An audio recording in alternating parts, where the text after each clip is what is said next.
У нас в студии Виктория Кокорина, доктор медицинских наук, профессор, заведующая кафедрой лор-заболеваний Дальневосточного государственного медицинского университета. Виктория Эдуардовна, здравствуйте. Здравствуйте. Вот такая тема у нас сегодня – храп. Да? А вообще вот приходят пациенты с жалобой о том, что вот я храплю или мои родственники храпят. Ну, вы знаете, да, довольно часто. По статистике храпят практически 40 или 50% замужних женщин и женатых мужчин. Почему? Потому что рядом есть тот, кто скажет, что ты храпишь. Ну да, потому что сам человек же не знает, что он храпит. И вот здесь вот подчеркнуто, да, что замужних женщин и женатых мужчин, которые есть свидетели того, как они спят и того, как они храпят, наверное, да? Но вы знаете, одинокие тоже могут узнать, что у них есть храп. Не потому, что им кто-то об этом сказал, а потому что утром они очень плохо себя чувствуют. Они хотят спать, они не выспались, они постоянно засыпают, где сидят, как синдром Пиквика. И плохое состояние очень часто связано с плохим сном. Ну, то, что храп мешает окружающим, это однозначно, да, и если, наверное, каждый из нас был в ситуации, ну, многие наверняка, да, когда храпят соседи в поезде, да, или даже когда храпят соседи, это можно слышать. Ну, и если храпит вторая половина, то тоже мало приятного в этом. А самому храпящему это каким-то образом мешает жить? Интенсивность храпа измеряется и, в общем, иногда достигает 90 дБ, это как звук отбойного молотка. Но храп – это одна проблема, просто неудобство находиться с этим человеком. Но другая огромная проблема – это синдром обструктивного апноэ сна. Что это такое? Если вы вдруг заметили, что человек, который рядом с вами, храпит, а потом затихает, бывает несколько секунд, бывает из минуты на 20-30 секунд, а бывает и больше, а потом резкий вдох и продолжает храпеть дальше. Вот это повод немедленно бежать к врачу. Синдром обструктивного апноэ сна очень коварен, он приводит к смерти в 20-30% случаев. Это не значит, что вы задохнетесь в кровати. То есть вот как умер во сне, это причина может быть вот это? Вы половину времени, некоторые больные, которые приходят к нам, они не дышат. Они храпят, а потом затихают и не дышат. А здесь обостряются состояния, патология сердца, сосудов головного мозга. Поэтому в данном случае это очень коварное состояние. Поэтому если вы храпите, просто звуковой феномен, здесь лечение будет направлено на то, чтобы комфортно стало вашим семейным, друзьям, родственникам. Если вы храпите с остановкой, здесь идет разговор о спасении вашей жизни. Виктория Эдуардовна, ну вот вы доктор, вы лор-врач, да? Значит ли это, что всегда это связано с лор-органами? К сожалению, не всегда. Это комплексная проблема. Здесь прежде всего нужен и лор, нужен такой доктор, как сомнолог, нужны МРТ, магнитно-резонансные томографические исследования, ряд обследований. Как лор-врач мы начинаем прежде всего с исследования функции дыхания, носового дыхания. Нос должен дышать идеально. Затем ряд обследований, магнитно-резонансная томография покажет, на каком уровне у вас происходит нарушение, где поток воздуха, вот как в данном снимке, резко сужается, и в результате возникшее отрицательное давление так присасывает, вот видите, ваше мягкое небо полностью, и корень языка, вот где то нарушение, где оно возникло, потому что если есть возможность, его надо будет скорректировать. Поэтому часто начинаем с коррекции носового дыхания. Естественно, здесь очень важно, первым этапом это коррекция питания и физическая нагрузка. Потому что очень часто это болезнь тучных людей, полных людей. И они приходят и просят, избавьте от храпа.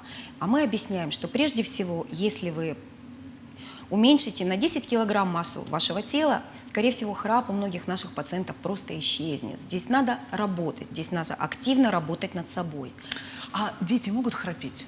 То есть я знаю, что могут. Вот просто, вот, может быть, чуть-чуть несколько слов об этом. К сожалению, дети, да, дети храпят, и здесь они храпят из-за гипертрофии лимфоидной ткани. Это может быть аденоиды в носоглотке, это могут быть небные миндалины, которые родители видят в горле. Когда они отекают, они точно так же приводят к храпам с остановкой. Вот здесь сейчас во многих развитых странах сейчас детям практически всем делают такое обследование, как полисомнография. Она уже стандарт для храпящих пациентов взрослых и становится стандартом для детей. Если у вашего ребенка храпит с остановками, Это показатель в хирургическом лечении. То есть храп с остановкой это просто не про, это, ну, наверное, не стоит об этом говорить как о тревожном симптоме. Это уже симптом, когда надо бежать к врачу, Да. потому что это прям вот, ну, угрожает жизни, получается Потому так. что, да, к сожалению, мы видим, что детей продолжают лечить различными пшикалками, капельками и так далее, а ребенок храпит. И такой вот дикий случай произошел в Москве 2 года назад. В Москве умер ребенок 4 лет от гипертрофии аденоидов, задохнувшись во сне. Для детей это важно.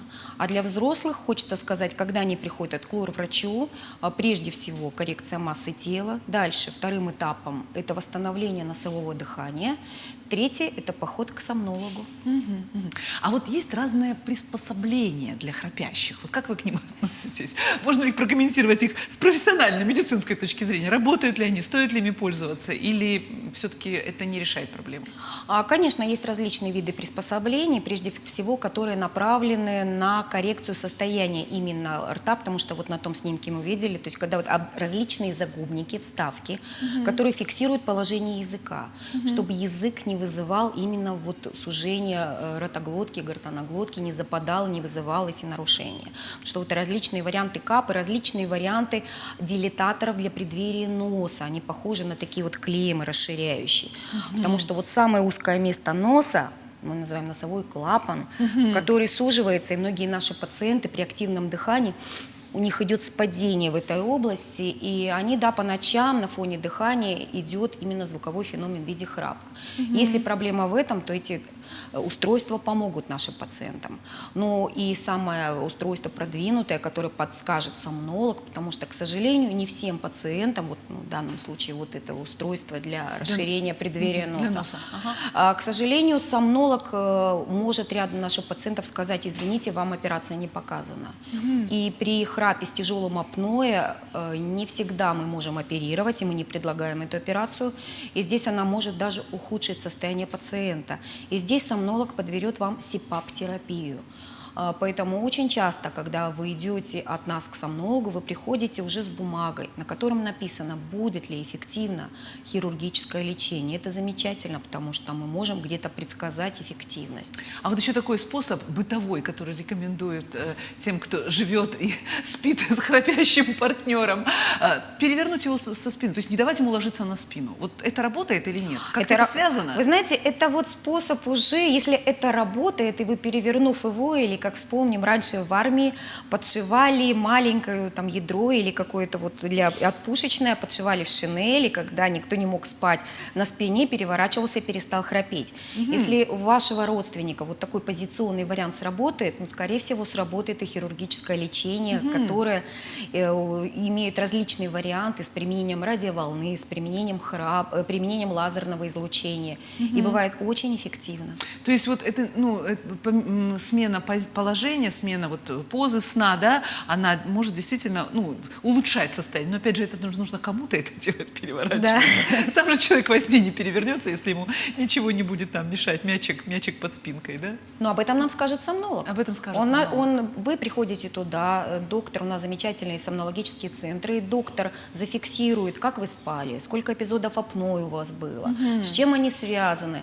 Это исследование дополнит магнитно-резонансная томография. Мы увидим тут узкий участок, и мы можем помочь нашим пациентам. Какая вот сложная проблема на самом деле? Ну, она сложная не в том плане, что ее сложно решить, хотя, наверное, бывает, решить тоже непросто, но я имею в виду, что насколько она такая комплексная, да, что и несколько специалистов ей могут заниматься, да, и есть разные способы, начиная от КАП, заканчивая хирургическим вмешательством, и просто подтолкнуть партнера под бок, чтобы он перевернулся. То есть не так все просто, но, наверное, главный вывод, который мы делаем, не оставлять это, да, то есть если человек храпит, то с этим надо разбираться. Если человек храпит, а тем более храпит с остановками, чтобы не получить серьезных осложнений, с этим надо разбираться. Прежде всего нормализуйте его вес, затем для чего приведите его к эндокринологу. В дальнейшем приведите его к лор-врачу и сомнолог. Восстановите носовое дыхание, дальше сомнолог. И затем сомнолог вам подскажет, либо вы вернетесь опять к лор-врачу на хирургическое лечение, либо он подберет вам великолепные СИПАП-аппараты, которые поддержат вас и дадут вам возможность дышать, и ночью спокойно спать, и утром просыпаться и радоваться жизни. Практически маршрутная карта для тех, кого беспокоит храп. Виктория Эдуардовна, спасибо большое. В студии у нас была Виктория Кокорина, доктор медицинских наук, профессор, заведующая кафедрой лор болезней Дальневосточного государственного медицинского университета.